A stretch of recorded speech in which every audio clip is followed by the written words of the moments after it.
Scream all you want. Fucking die with your baby for all I care. Take your goddamn pain and you're screaming with you.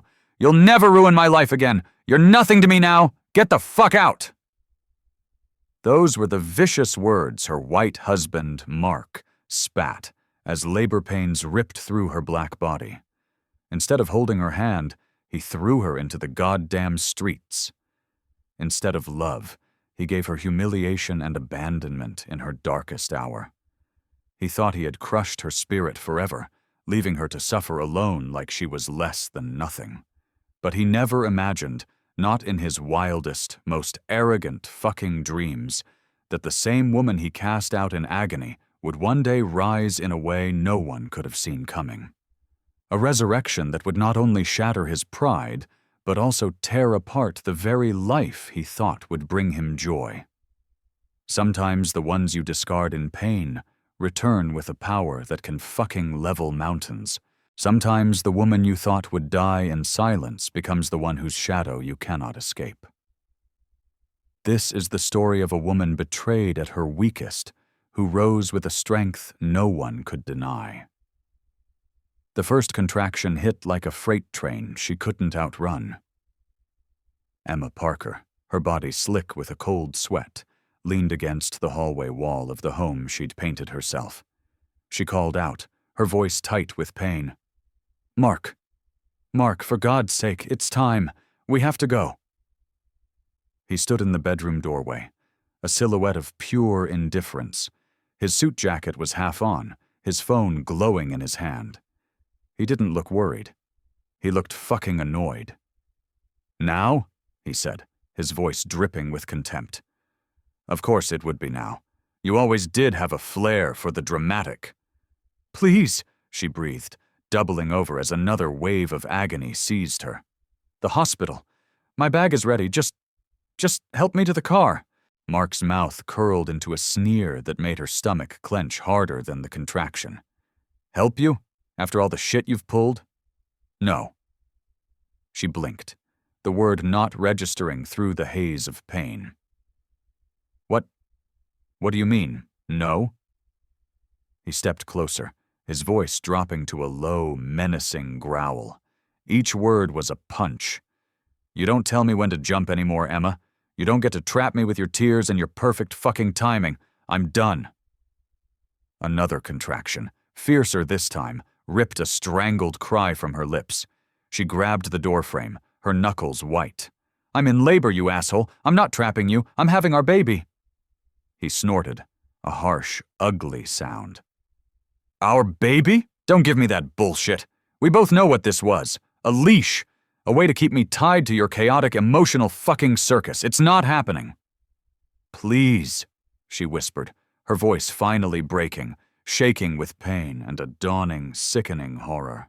"Please don't do this to me. Foru." He ignored her plea.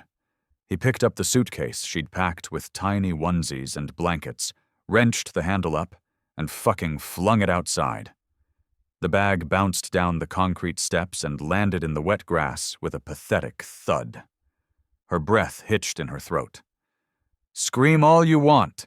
Fucking die with your baby for all I care," he said, his eyes as cold and dead as a shark's. "Take your goddamn pain and you're screaming with you. You'll never ruin my life again." "Mark," she cried, a raw, desperate sound. "Don't." "You're nothing to me now," he said, his face a mask of stone. "Get the fuck out." He shoved her. It wasn't a hard shove, not enough to send her flying, but it was hard enough to make the message brutally clear. "Get out, or I'll make you." She stumbled, catching herself on the porch railing, and felt a terrifying rush of pressure low in her back. The front door slammed shut so hard the glass in the side light rattled. For a long moment, Emma just stared at the solid wood grain, at the spot where her hand had rested 1,000 times, where she'd once felt safe.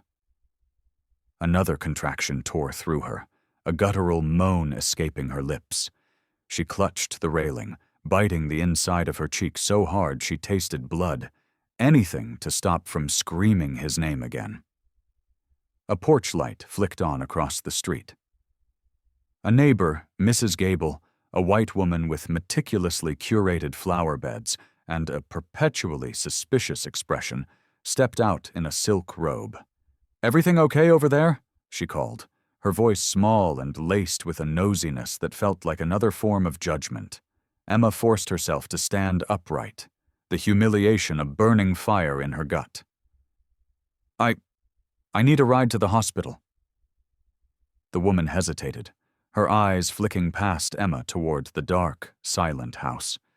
She clutched her robe tighter. "It's awfully late," she said, her tone shifting from curious to dismissive.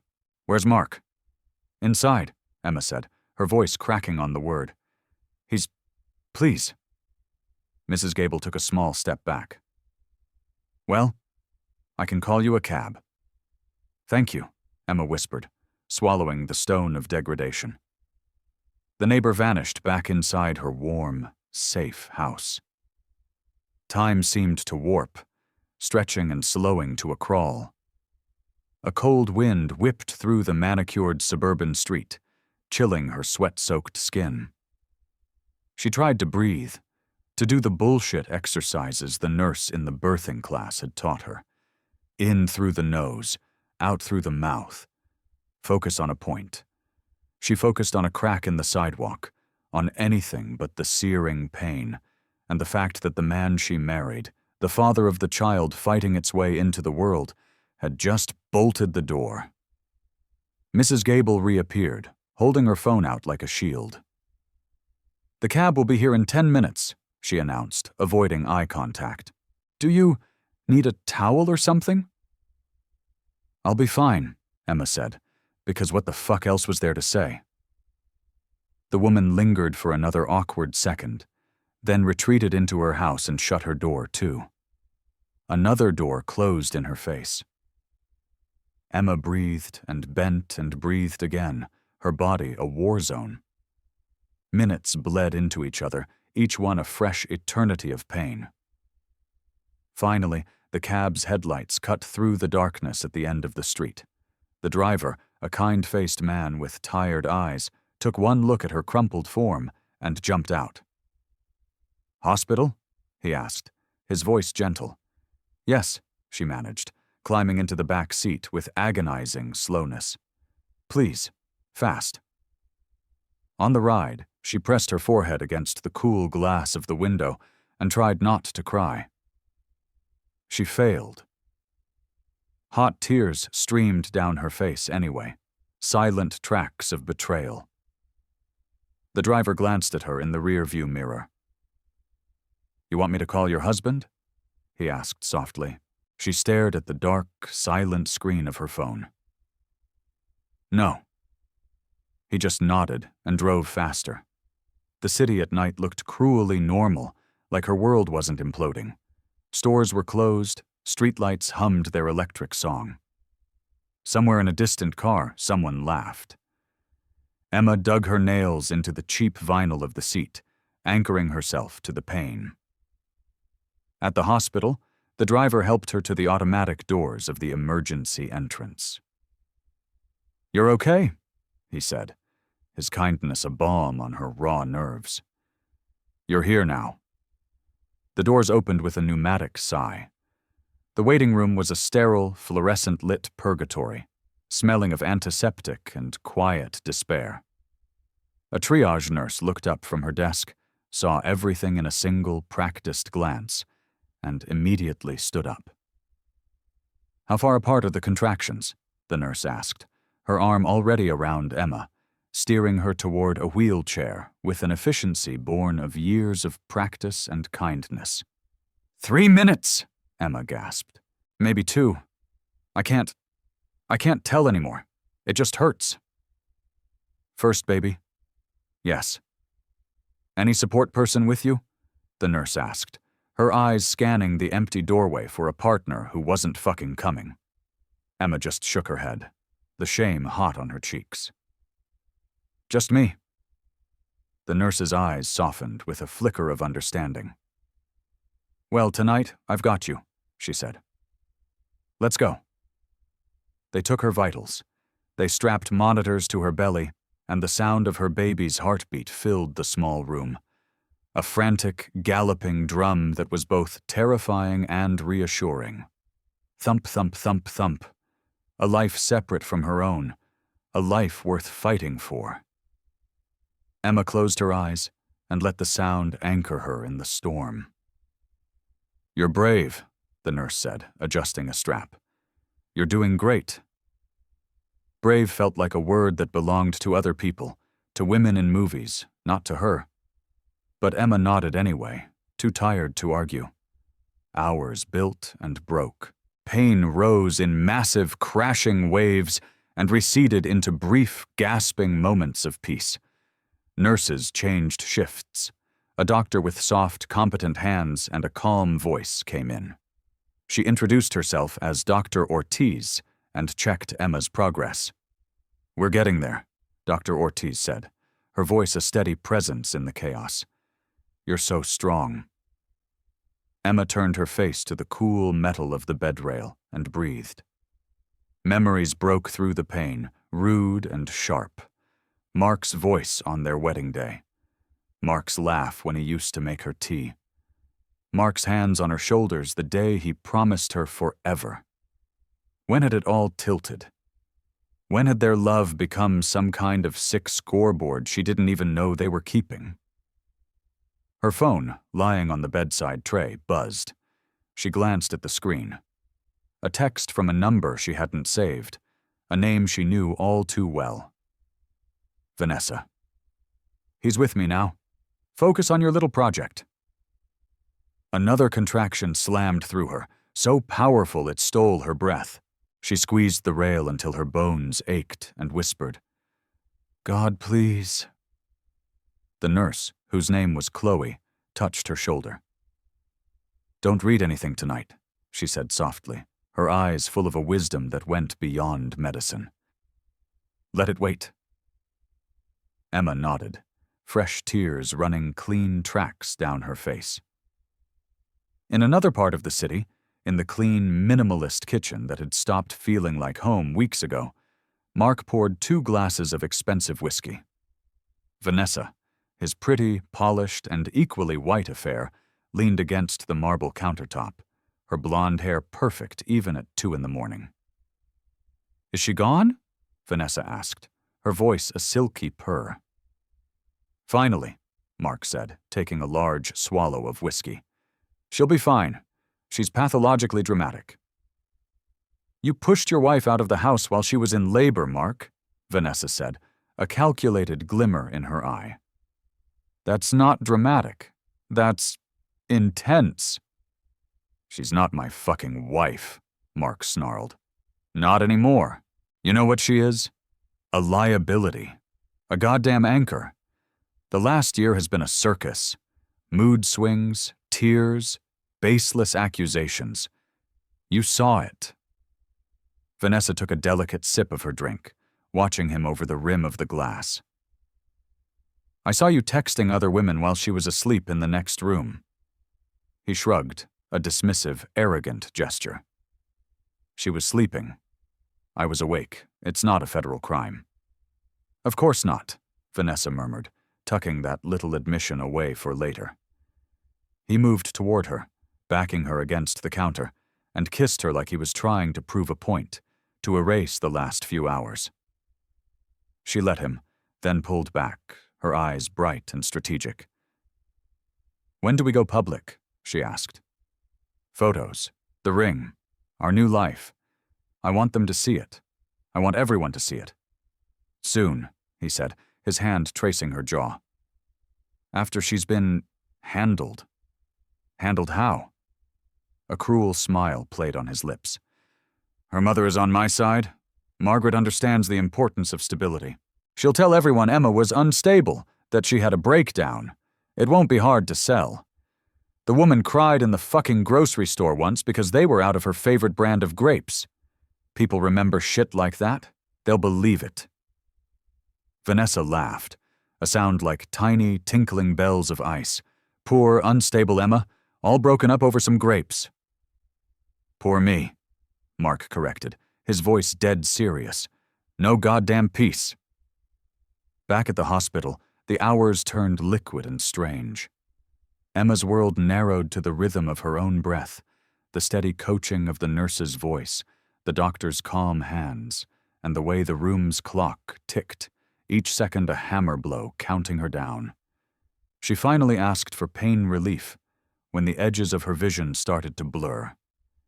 They gave her an epidural, and it took some of the fire away, but not the work.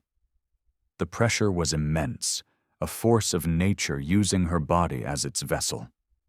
Between contractions, her mind drifted to names she had loved since she was a girl, names she'd whispered to herself alone in the old house she had grown up in, back when the world felt safe and simple.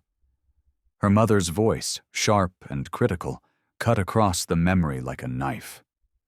"Emma, you dramatize everything," Margaret would say whenever Emma cried as a child. It wasn't that bad. Girls like you need to learn to be quiet. Girls like you. She had let that phrase settle deep in her bones, a poison she hadn't known how to purge. The door to her room opened. A social worker stepped in and spoke to the nurse in a hushed tone. The nurse nodded and left for a moment. When she returned, her mouth was set in a tight, unhappy line. "What is it?" Emma asked, her voice hoarse. "Your mother is here," the nurse said carefully. "Do you want to see her?"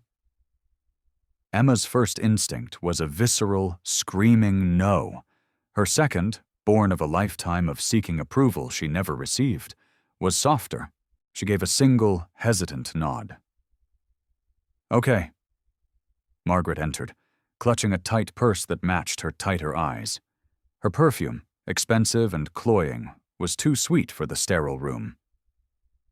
"Emma," she said, her tone as flat and unforgiving as a tabletop. "You look exhausted." "I'm in labor, Mom," Emma said through gritted teeth. Margaret sat gingerly on the edge of the visitor's chair, as if it might stain her designer coat. "I heard. Mark called me." Emma flinched as if struck. "He called you?" "He's worried about you, dear," Margaret said, her voice a masterpiece of condescending concern. "He said you've been difficult." "I begged him for a ride to the hospital," Emma said, her voice trembling with rage and disbelief. "He threw me out of the house." Margaret's mouth tightened into a disapproving line. "He said you were screaming. You frighten people with your emotions, Emma. You always have." Emma just stared, speechless. "We need to talk about what's best for the baby," Margaret continued, glancing at the nurse as if seeking an ally. "Mark is stable. He has a lovely home, a good job. You don't even have a plan. Perhaps we should discuss temporary custody. Just for the short term, of course, until you're settled." The nurse shifted, moving closer to Emma's bed, a silent, protective presence. Emma's lips trembled. "You're taking his side." "I'm taking the baby's side," Margaret said, her voice cold. "Look at yourself, alone in a public hospital. You could have prepared better. You could have tried harder with your husband." Emma searched her mother's face, a desperate, last-ditch effort to find some flicker of love, of maternal instinct. All she found was judgment dressed up as concern, a lifetime of it. "Please leave," Emma whispered. Margaret blinked, genuinely offended. "Excuse me?" "Please leave," Emma said again, her voice steadier this time, fueled by a sudden clarifying anger. "You don't get to sit here and call me unstable while I am bringing a life into this world. Not tonight. Not ever again." Margaret stood, clutching her purse like a shield. "You always push away the people who are trying to help you. Don't come crying to me when you can't pay your rent." "I won't," Emma said, the words a quiet promise to herself. Margaret left with a sharp click of her heels and a lingering cloud of her suffocating perfume. The door closed. For a long beat, the room just held the sound of Emma's breathing. The nurse squeezed her hand. "I'm so sorry." Emma gave a single, sharp nod. The tears fell without noise this time, hot and final. "Listen to me," the nurse said softly, leaning in. "You are not crazy. You are not dramatic. You are in labor, and you are the bravest goddamn woman I've seen all week." Brave. The word landed and stayed. Emma held onto it like a small, warm stone. The next contraction took her whole body, a force that demanded everything she had. She bore down when they told her to, again and again. She heard herself making sounds she'd never made before, primal and raw. Dr. Ortiz's voice cut through the fog in pieces. "Good, again. You're right there. I can see the head." Emma clutched the rails and pushed like she was pushing out every lie, every shove, every slammed door, every single fucking betrayal. The nurse's face blurred. The clock vanished. The world became one long, final, earth-shattering push. A cry split the air, high and fierce and utterly alive. Emma fell back against the pillows. The breath ripped from her lungs. The room moved in a soft, swift blur of activity. The doctor lifted a small, wet, furious human being and laid her on Emma's chest. "Hi," Emma sobbed, a laugh tangled in the word. "Hi, baby. Oh, hi."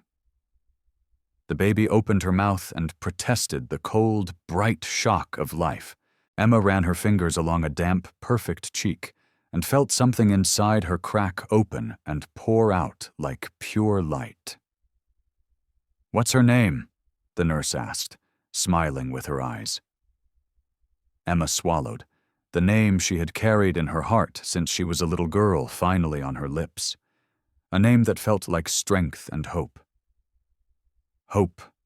It felt right in her mouth. The nurse wrote it down.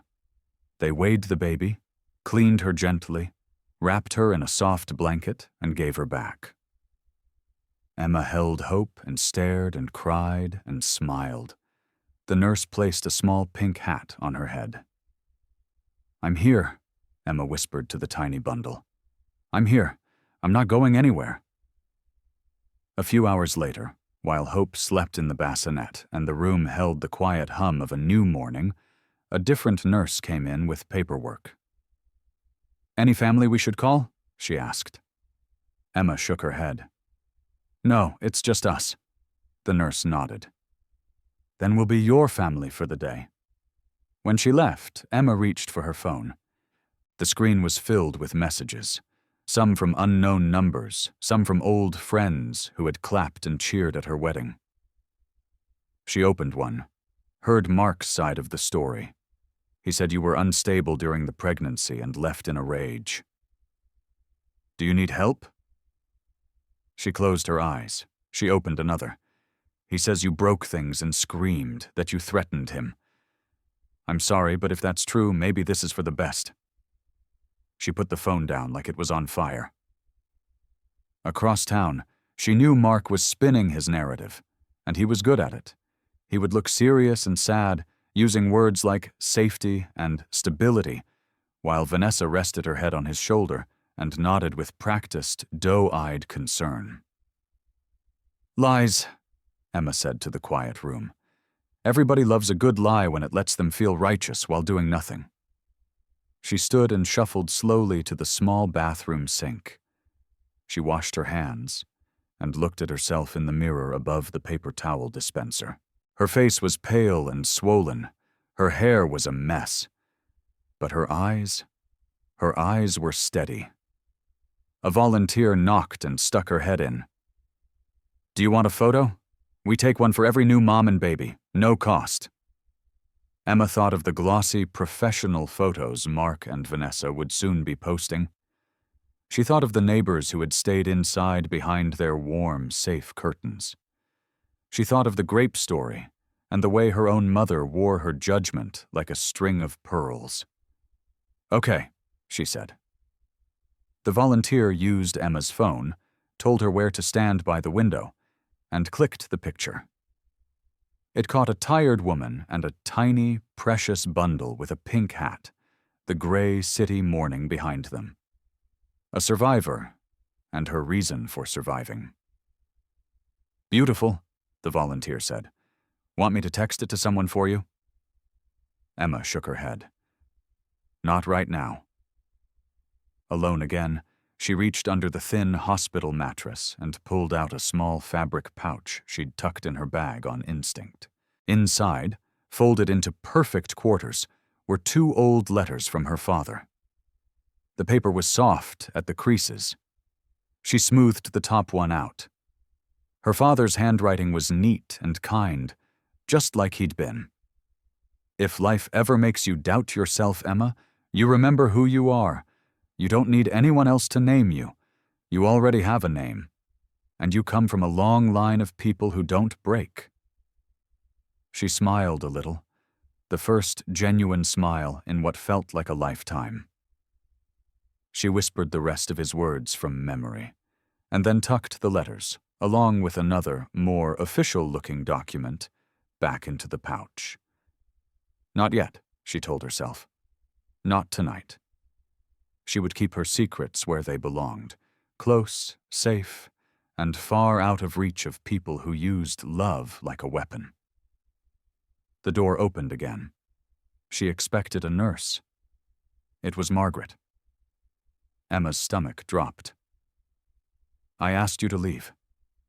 Her mother kept her distance, her face tight with disapproval. "I brought paperwork," she said, holding up a folder like a threat. "Mark asked me to explain it to you." Emma stared. "You have got to be fucking kidding me." "He thinks, given your state, it would be wise to assign him temporary guardianship, just for a month or 2, until you're stable. You can still visit, of course." "Get out," Emma said, the words clean, simple, and deadly. "You can't be alone with a newborn," Margaret pressed on, ignoring her. "It's too much for you. You never handled stress well." Emma stood up. The room swayed for a second, then settled. She spoke quietly, each word placed with deliberate, chilling precision. "You chose him. When I came to your door 2 nights ago, begging, do you remember? You looked through the peephole and you didn't open it. You texted me an hour later telling me to stop causing a scene in your respectable neighborhood." Margaret's mouth opened and closed. "I didn't want the neighbors involved. You wanted to be comfortable," Emma corrected. "You still do. Please leave." Her mother's eyes flashed with something that looked like fear, or maybe just rage at being defied. "You'll regret pushing me away." Emma stared at her mother for a long, final moment. Then she turned her back, lifted her baby from the bassinet, and held her close. That was answer enough. Margaret left. The door shut. The air in the room felt cleaner, lighter. The day moved on. Nurses came and went. Someone brought a tray with dry toast and orange juice. Hope cried and fed and slept and cried again. Emma learned the small, intimate language of her daughter, what each sound meant, the difference between hunger and discomfort, the tiny sigh that meant she was full and content. In the afternoon, a hospital chaplain knocked and asked if she wanted to talk. Emma thanked him and said, "Not today." He nodded and left a pamphlet on the tray table. By evening, the city had turned to gold outside her window. Emma sat with Hope sleeping on her chest and watched the light change. Her phone buzzed one last time. A message from an old friend. "He says you're sick." "Are you okay?" Emma typed, deleted, and typed again. She finally settled on 3 words. "I'm a mother." She turned the phone face down and focused on the warm, solid weight of her baby and the sound of her breathing. The room was quiet. The world could talk to itself. For now, it was just them. Hope's cries echoed through the one-room apartment, bouncing off the cracked plaster walls and the ceiling that dripped a steady rhythm into a bucket whenever it rained. Emma sat up on the lumpy mattress on the floor, pulling her daughter against her chest. The night was cold. The only heat came from the thin blanket wrapped around them both. "Shh, there, sweetheart," Emma whispered, rocking gently. "Mommy's here. Mommy's not going anywhere." Her stomach growled, a hollow, aching protest, but she ignored it. She hadn't eaten since yesterday, and the hunger made her dizzy, but the baby needed to eat more. When dawn broke, a pale gray light filtering through the grimy window, Emma put Hope in a second-hand stroller with one squeaky wheel and walked to the bus stop. She carried her work uniform, a drab gray smock, folded neatly in a worn-out bag. The city rushed around her, a river of people who didn't see her. Businessmen in crisp suits clutching coffee, students with headphones blocking out the world, and other mothers, white mothers, pushing shiny, expensive strollers that cost more than her entire month's rent. Emma walked slower, every step a reminder of the bone-deep exhaustion she couldn't shake. Her first job of the day was scrubbing floors in a wealthy downtown condo. "Don't use too much water on the hardwoods," the homeowner, a thin blonde woman in pearls named Cynthia, said without making eye contact. "It leaves streaks." "Yes, ma'am," Emma replied, softly, her voice flat. The woman hovered, her phone pressed to her ear. "Oh my God, yes, I heard Mark Bennett remarried already. Can you believe it? That poor Emma. Though between us, maybe it's for the best. She was unstable, you know. They say she was screaming in the street while she was in labor. Just completely lost it. So aggressive." Emma's grip tightened on the mop handle until her knuckles were white. She lowered her head, letting her hair fall forward so the woman couldn't see the hot tears of shame and rage stinging her eyes. The woman drifted into another room, her voice a continuous stream of poisonous gossip. Emma's chest rose and fell sharply, but she didn't say a word. She had no defense. The world had already heard Mark's story, and they believed it. A hysterical black woman and her stable, long-suffering white husband. It was a story as old as time. At night, Emma worked the late shift at a greasy spoon diner.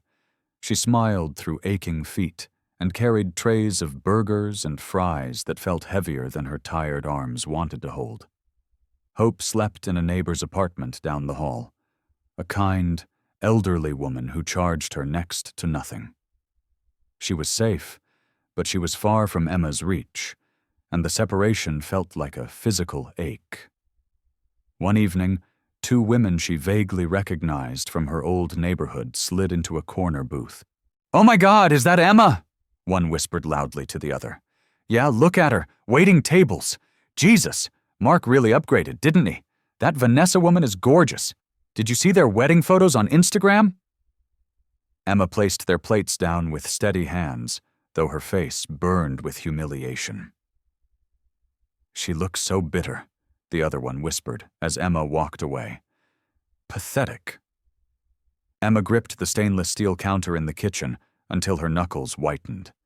She wanted to scream, to throw a plate, to prove them right. But she didn't. She just kept moving, kept smiling, kept working. Meanwhile, Mark and Vanessa lived like royalty. Their wedding was the talk of the city. Photos were everywhere. White roses hanging from crystal chandeliers, a cake taller than Emma, Vanessa's massive diamond ring flashing in every goddamn shot. "Finally found the love I deserve," Mark posted online. "Starting our forever in the home we built together." "Our home," Vanessa captioned her photo. But Emma knew that home. Every room, every chair, every wall she had painted with her own hands. Her roses, the ones she had carefully planted and tended in the garden, were now the backdrop for Vanessa's triumphant selfies. Her phone buzzed with notifications, tags from people who hadn't forgotten her but wanted to make sure she saw. She read the comments, torturing herself.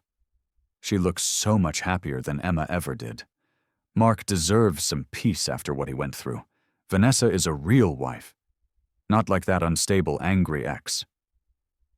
Emma closed the app, her hands shaking. The lies traveled faster and farther than any truth she could ever tell.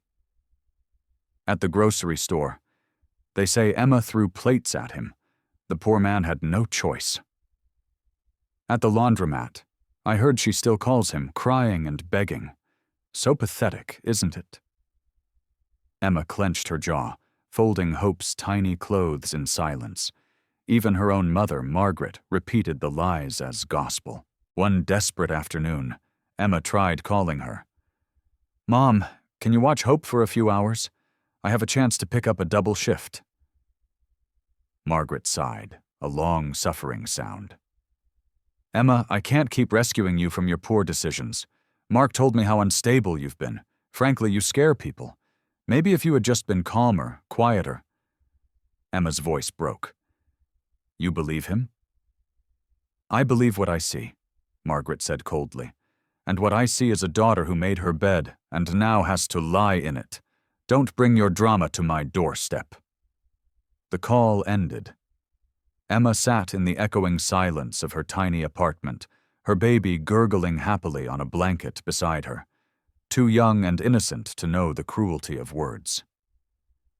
Vanessa, for her part, made sure to fan the flames.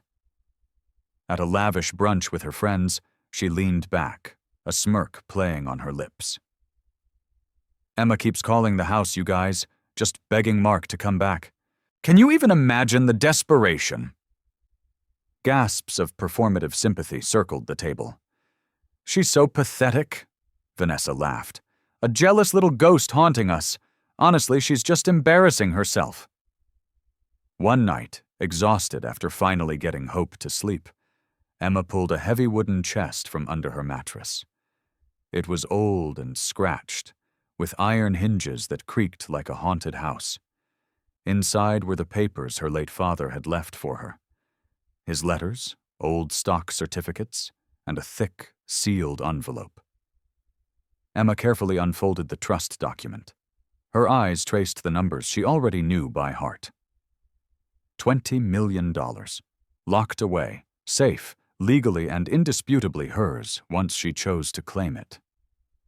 She touched the crisp paper as if it were alive. The world thought she was a poor, pathetic, broken-down single mother. They mocked her. Even her own mother treated her like a burden. But she held a secret, powerful enough to burn their world to the ground.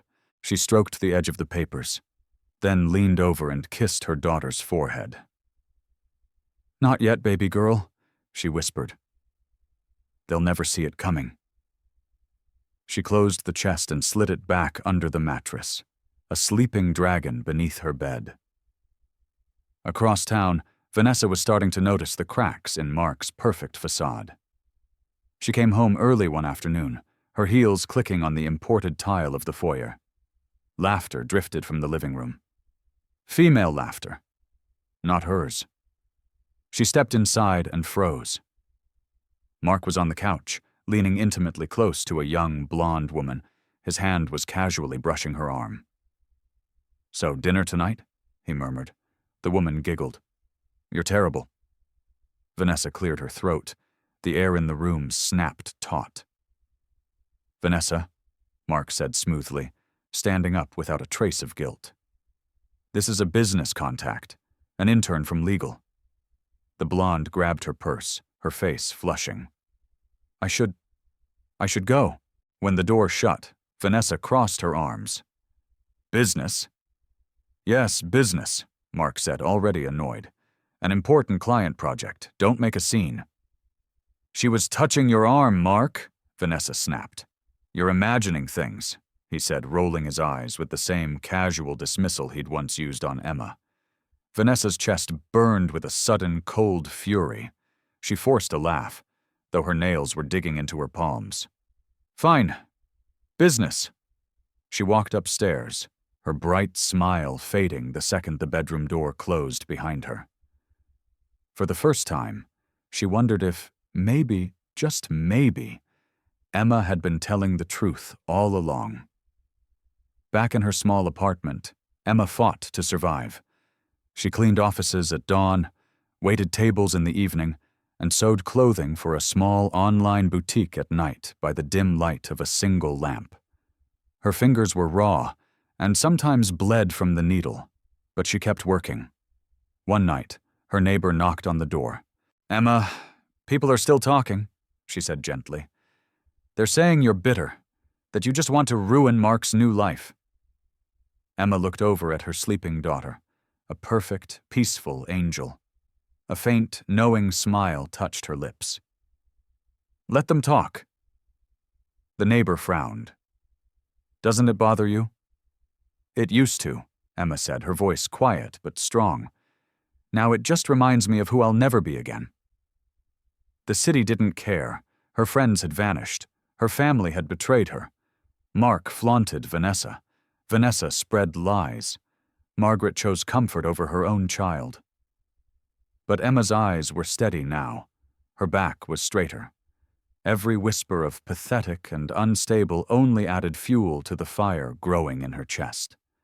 Her struggle was temporary. Her strength was permanent. And one day, very soon, the same people who mocked her would choke on their fucking laughter. The thick glass of Mark Bennett's corner office window seemed to shake when he slammed the quarterly report down on his massive mahogany desk. "What the ever-loving fuck is this?" he barked, glaring at his terrified young assistant. The young man shifted nervously. It's the quarterly numbers, sir." "These numbers are shit," Mark snapped. "They have to be wrong." "They came straight from accounting, sir." "Then fire fucking accounting," Mark shouted, pacing the length of his office like a caged tiger. First Henderson pulls his investment, now the Whitmore deal completely collapses. 2 major partners in less than a goddamn month. Do you have any idea what this looks like? The assistant swallowed hard. "Like, trouble, sir." Mark's jaw clenched so tight a muscle jumped in his cheek. He turned his back to the room, staring out at the city skyline as if it had personally betrayed him. "Someone's behind this. Someone's actively trying to bring me down." "Dion," the assistant hesitated. "Sir, there is something else. An anonymous investor has been buying up shares in Bennett Global. Very quietly. They've already acquired almost 10%. Mark's head whipped around. "What?" "Legal can't identify them yet. They're using a series of holding companies, shells, but they're moving fast." Mark snatched the paper from his assistant's trembling hands and scanned it, his face turning a blotchy red. "Anonymous investor," he muttered. "Fucking cowards hiding behind paper trails. They think they can play games with me? With me?" He slammed the paper back down on the desk. "Get the fuck out, now!" The assistant scrambled away, leaving Mark alone with his mounting fury. At home, Vanessa found him pouring a whiskey at noon. His tie was loose, his expensive hair disheveled. "Another bad day at the office, darling?" she asked, setting her designer purse on the counter. Mark glared at the amber liquid in his glass. "They're circling me like fucking vultures." "Who is?" "Everyone. Partners are pulling out, investors are whispering, and some anonymous bastard is buying up my company from behind my back." Vanessa leaned gracefully against the counter. "Maybe it's just business, Mark. The market shifts." Mark slammed the glass down, whiskey sloshing over the rim. "Don't you dare patronize me, Vanessa. This isn't random. This is a targeted attack. Someone is coming for me." She held up her hands in a gesture of surrender. "I'm just saying." "No, you're implying I'm paranoid," he growled. "But I know what I built, and I know when someone is trying to tear it all down." Vanessa studied him, a cool, calculating look in her eyes. Her lips curled into a tiny smile he didn't notice. "And what if they succeed?" she murmured. "What if they're smarter than you?" Mark's head snapped up. "What did you just say?" "Nothing, darling," she said smoothly, turning away. "Just relax. But as she walked out of the room, her smile sharpened. That night, Vanessa met an old acquaintance in the dim, smoky corner of a quiet hotel bar. Charles Whitmore, one of Mark's chief business rivals. "You shouldn't be seen here, Vanessa," Charles said, swirling the ice in his drink. "Then don't look so pleased with yourself," she murmured, sliding into the leather booth across from him. "What do you want, Mrs. Bennet?" "Insurance," she said simply. "Mark is slipping. His arrogance is finally catching up with him, and I don't plan to sink with his ship." Charles raised a skeptical eyebrow. "And what, exactly, are you offering?" "Information," Vanessa whispered, leaning closer, her voice a conspiratorial hiss. "Names of key suppliers, details of his upcoming deals, the things he doesn't even tell his own board yet." Charles studied her, a slow, predatory smile spreading across his face. "Why betray him?" Vanessa's smile was just as cold. "Because he betrayed Emma. Because he's already betraying me. And because men like Mark Bennet are only faithful to one thing, themselves. I'm just learning from the master." "I like you," Charles said with a chuckle. "You're ruthless. Send me something useful, and I'll make sure you have a very comfortable landing when the dust finally clears." Vanessa clinked her glass against his.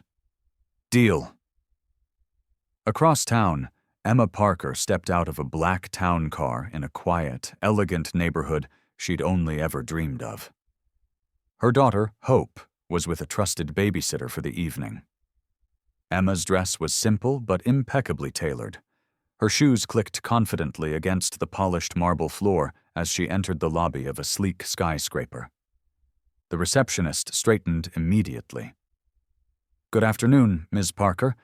Mr. Hawthorne is expecting you." Emma nodded. "Thank you."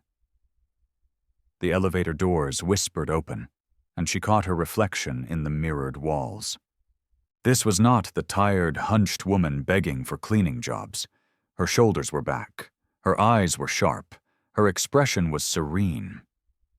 When the doors slid open again on the top floor, a tall, distinguished man in a gray suit greeted her with a warm handshake. "Emma," he said, his voice rich with respect. "Always a pleasure." "Thank you for seeing me, Mr. Hawthorne," she said softly. He guided her into his office, a magnificent room lined with law books and radiating quiet power. "You've been patient," he said, opening a thick file on his desk. "Extremely patient. The trust your father left you is untouched. $20 million, every cent intact." Emma looked out the floor-to-ceiling window at the city sprawling below her. "And legally, there's nothing Mark can do?"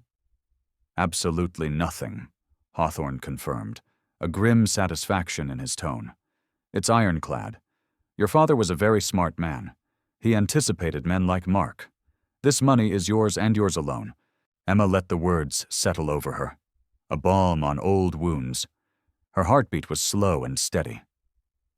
"Then it's time," she said, her voice clear and firm. "Let's begin." Hawthorne smiled. "As you wish, Ms. Parker." For the first time in years, someone spoke her name, not with pity or contempt, but with respect. Emma's lips curved into the faintest, most dangerous of smiles. Back in her small apartment, she tucked Hope into bed. The old wooden chest still sat under the mattress, but now its weight felt different. It wasn't just a secret anymore. It was a weapon. She sat on the edge of the bed and whispered, "We're not just surviving anymore, baby. We're building. And one day soon, you'll see the life we deserved all along." Hope stirred in her sleep, her tiny hand curling around Emma's finger. Emma's eyes glistened, but her smile held. Margaret was the first to notice the change. Her daughter no longer looked broken. She stood straighter. Her clothes, though still simple, were cleaner, sharper. There was a calm, unnerving confidence in her eyes that deeply unsettled Margaret. So one afternoon, she showed up unannounced at Emma's door. Emma opened it slowly, her expression hardening. "Mom." Margaret pushed past her without waiting for an invitation, her heels clicking on the worn linoleum. "You've been busy," she said, her eyes darting around the tidy apartment, a suspicious glint in them. "Where is all this newfound composure coming from?" Emma crossed her arms. "It's called work, responsibility." "Don't lie to me," Margaret snapped. "I know you, Emma. You've never carried yourself like this. You've got something. Money. Help? Who the hell gave it to you?" Emma's eyes narrowed. "Why do you care?" Margaret let out a short, ugly laugh. "Because I deserve to know. I'm your mother. And maybe if you've finally come into something, you can repay me for all the years I had to carry you." Emma's stomach twisted into a knot of cold fury. "Carry me? You sided with the man who threw me into the street. You called me unstable while I was giving birth to your only grandchild." Margaret waved a dismissive hand. "I was being practical. Mark had stability. You were emotional, reckless. I did what was best for the baby." Emma stepped closer, her voice low and sharp as a razor. "Don't you dare pretend you did anything for my daughter. You turned your back on us. You chose him." Margaret's eyes glinted with greed. "If you found money, you owe me. Don't forget who raised you. Don't forget who can still talk." Emma held her mother's gaze, her own voice dropping to a deadly calm. "You chose Mark. When the ground finally falls out from under you, remember you were the one who dug your own fucking grave. Now get out of my apartment." Margaret blinked, stunned into silence.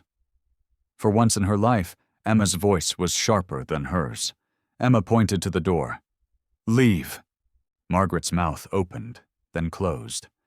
Finally, she turned on her heel and stormed out, her perfume lingering behind her like a poisonous fog. Emma shut the door, her hands trembling, not from fear, but from a surge of righteous power. For the first time, she felt taller than her mother. Meanwhile, Mark's world continued to implode. At an emergency board meeting, he slammed his hand against the polished conference table. "You're all a bunch of fucking cowards. Walking out now when things get a little tough? You think Bennett Global falls without me? You think I'll let that happen?" One of the older board members cleared his throat. "It's not about you, Mark. It's about confidence. The investors are nervous." "Because someone is spreading poisonous lies," Mark barked. Another director spoke quietly. "It's not lies, Mark. The numbers don't lie, and the anonymous investor, whoever they are, has already secured another significant block of shares.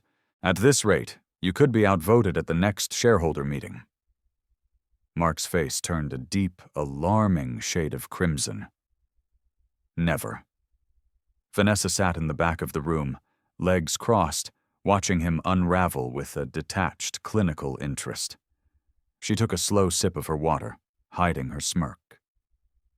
After the meeting, she slipped into the ladies' room and sent a text message.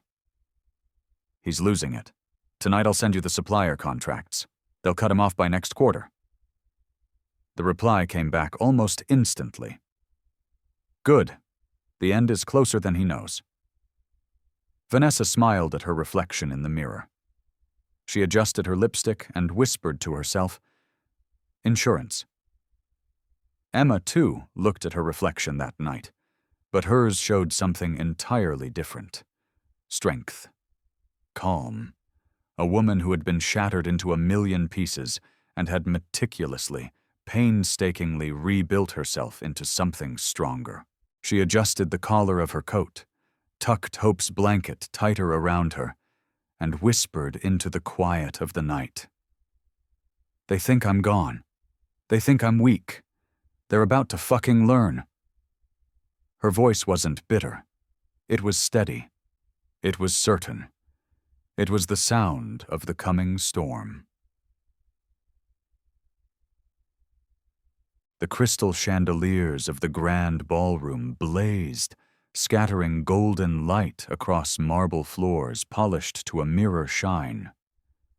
Waiters in crisp white jackets moved like silent shadows, balancing silver trays of champagne.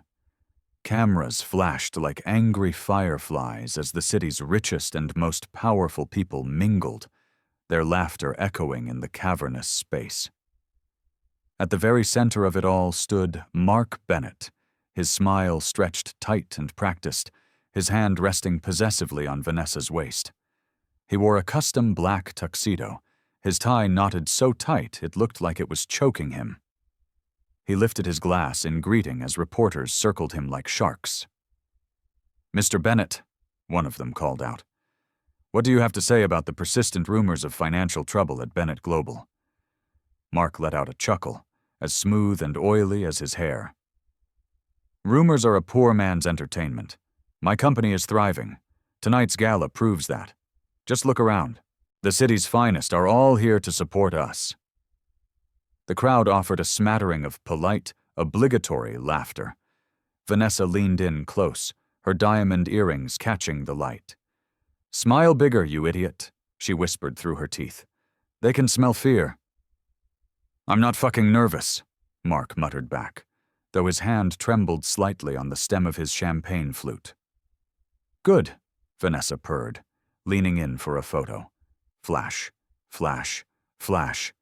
The cameras loved them. They were the golden couple. For a moment, Mark almost believed the lie he was selling, that he was still untouchable, that this was a minor setback. But then the music faltered. Heads began to turn toward the grand staircase at the far end of the ballroom. A hush spread through the crowd like a ripple in a dark pond. And there she was, Emma Parker. She descended the staircase slowly, each step deliberate and measured. Her gown was liquid silver, shimmering under the chandeliers, clinging to a body strengthened by hard work, not softened by luxury. Her hair was swept back, revealing the clean, proud lines of her face. Her expression was utterly serene. This was not the broken, abandoned woman in stained sweatpants. She carried herself like a queen who had come to reclaim her throne. The crowd gasped. Whispers flew like sparks in the dark. "Is that Emma? My God, she looks incredible. Didn't Mark leave her while she was in labor?" Mark's champagne glass slipped in his hand. The color drained from his face, leaving it a pasty, sickly white. "What the holy hell is she doing here?" he hissed to Vanessa. Vanessa stiffened, her own perfect smile freezing on her face. Ignore her. She's a nobody. But no one else could. Emma walked straight into the center of the ballroom, the crowd parting before her as if by magic. The spotlight seemed to follow her. She raised her chin, her gaze sweeping over the sea of stunned faces, and spoke. Her voice was calm, but it commanded the attention of the entire room. "Good evening." The chatter died instantly. Mark forced a laugh, loud and jarring in the sudden silence. "Emma, I didn't know they were letting just anyone in tonight." A few uncomfortable chuckles fluttered through the audience. Vanessa smirked, trying to regain control. Emma's eyes flicked to him, sharp and completely unbothered. "Don't worry, Mark, I was invited. By the board." The crowd gasped audibly. Mark blinked. "The board? What the fuck are you talking about?" Emma turned slightly. Her attorney, Mr. Hawthorne, stepped forward out of the crowd, handing her a folder and a small remote. Emma opened the folder with steady, deliberate hands. "Tonight," she announced, her voice ringing with clarity, "an anonymous investor is going to reveal themselves, the investor who, for months, has been quietly buying up shares of Bennett Global until they became the majority shareholder." Mark's laugh was cracked and brittle. "Well, whoever it is, they should be thanking me. Without me, they wouldn't have a pot to piss in, let alone a company worth buying. Emma simply pressed a button on the remote. Massive screens around the ballroom, previously displaying the Bennett Global logo, flickered to life. They showed a complex web of documents, transactions, holding companies, and finally, a single name, bold and undeniable. "It's me," she said simply. "Emma Parker." The room erupted. Gasps, shouts, a blinding barrage of camera flashes. Mark staggered back a step as if he'd been physically struck. That's impossible. You're broke. You wait tables." A faint, cold smile touched Emma's lips. "I inherited $20 million from my father, secured in an ironclad trust you could never, ever touch. While you and your friends were mocking me, calling me pathetic, I was investing, quietly, patiently, and tonight I own what you thought could never be taken from you." The whispers in the crowd turned to open laughter, not at Emma, at Mark. "You had $20 million?" Mark stammered, his face a grotesque mask of disbelief and rage. "And you let me think you were broke?" "You never asked," Emma said, her voice cutting like a shard of ice. "Because you never loved me. You only loved the idea of my father's money. You just didn't know he was smarter than you." The board chair, a formidable woman named Evelyn Torres, stepped forward. "As of this evening, Ms. Parker holds a controlling interest in Bennett Global. Effective immediately, Mark Bennett is removed as CEO." The crowd gasped again, the sound like a collective punch to the gut. Mark's face twisted in fury. "You can't do this! This is my company!" "Not anymore," Evelyn said coolly. Vanessa's hand slipped from Mark's arm. Her face had gone chalk white, but Emma wasn't finished.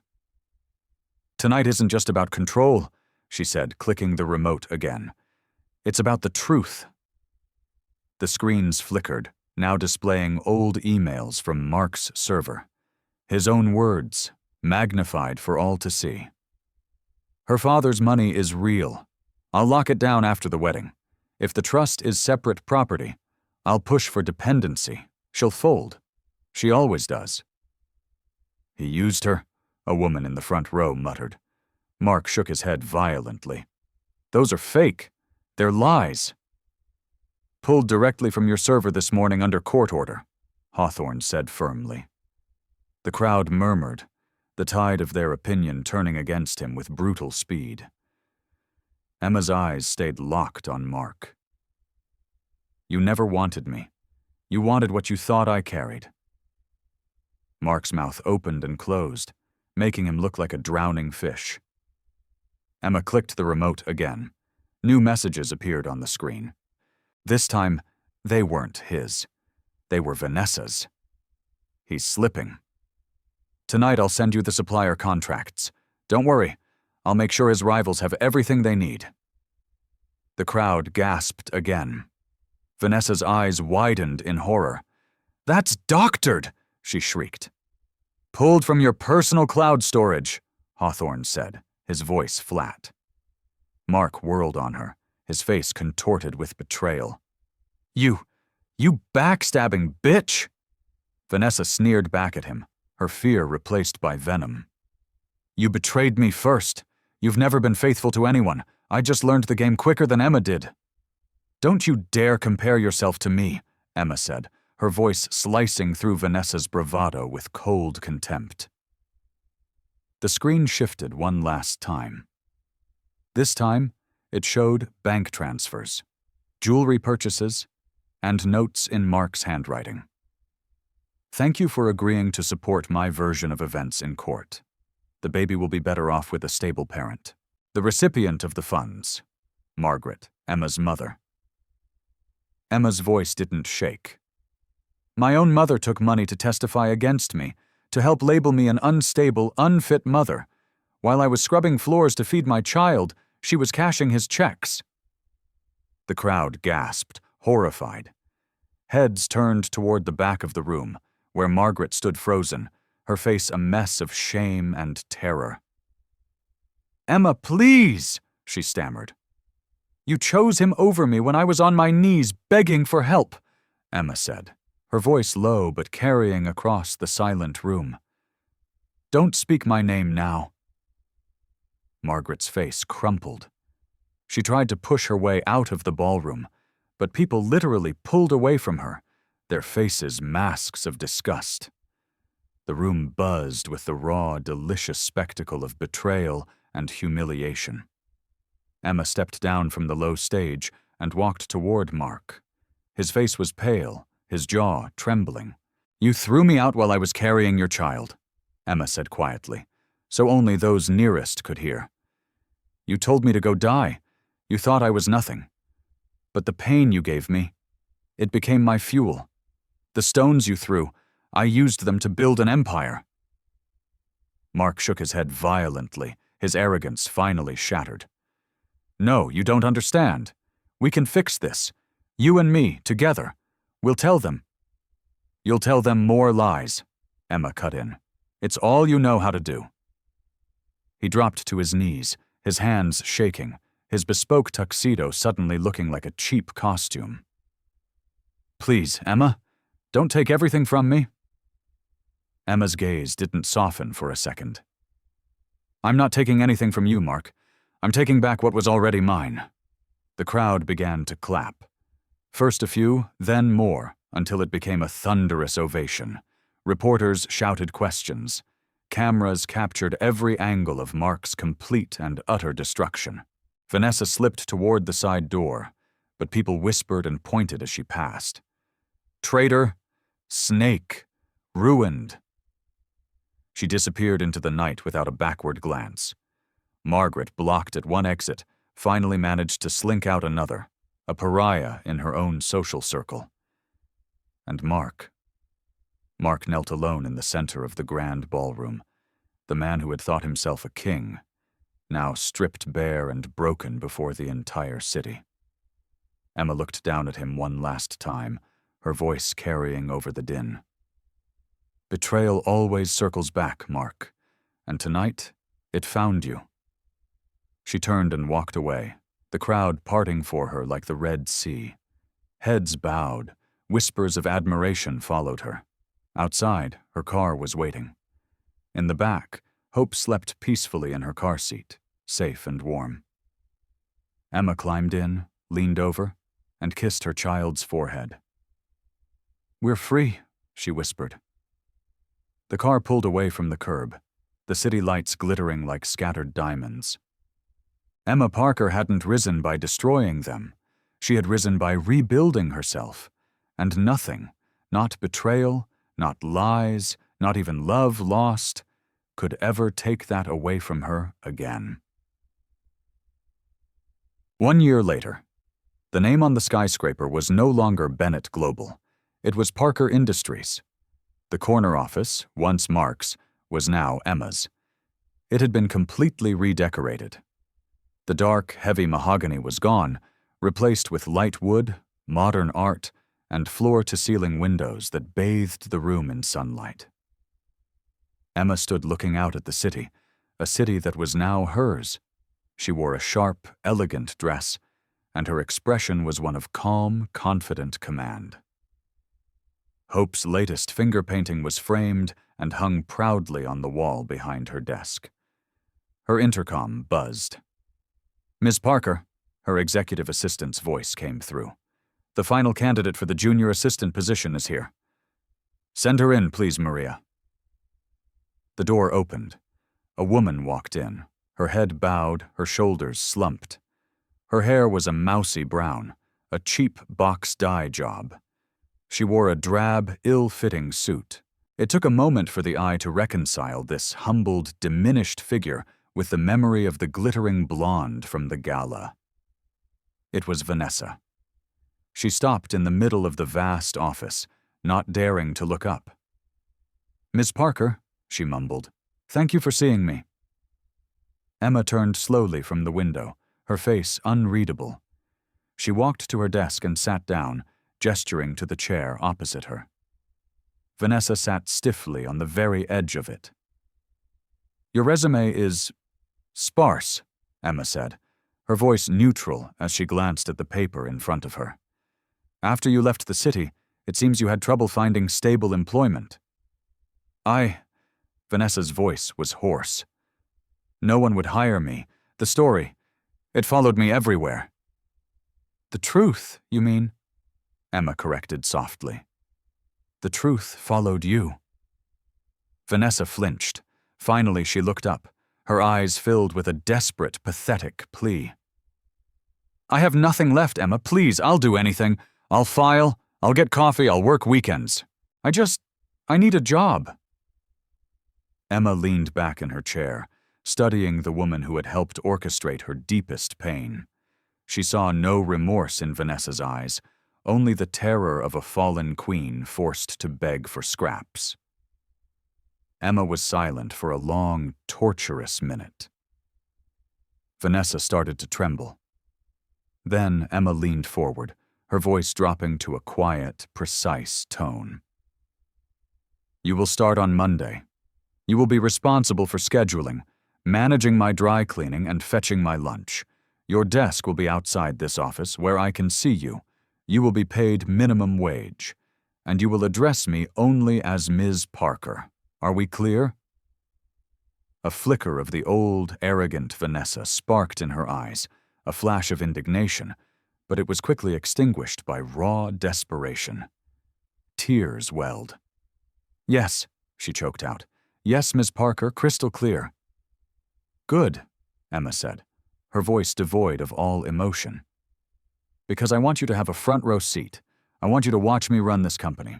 I want you to see the woman you called pathetic and the child you called a little project thrive.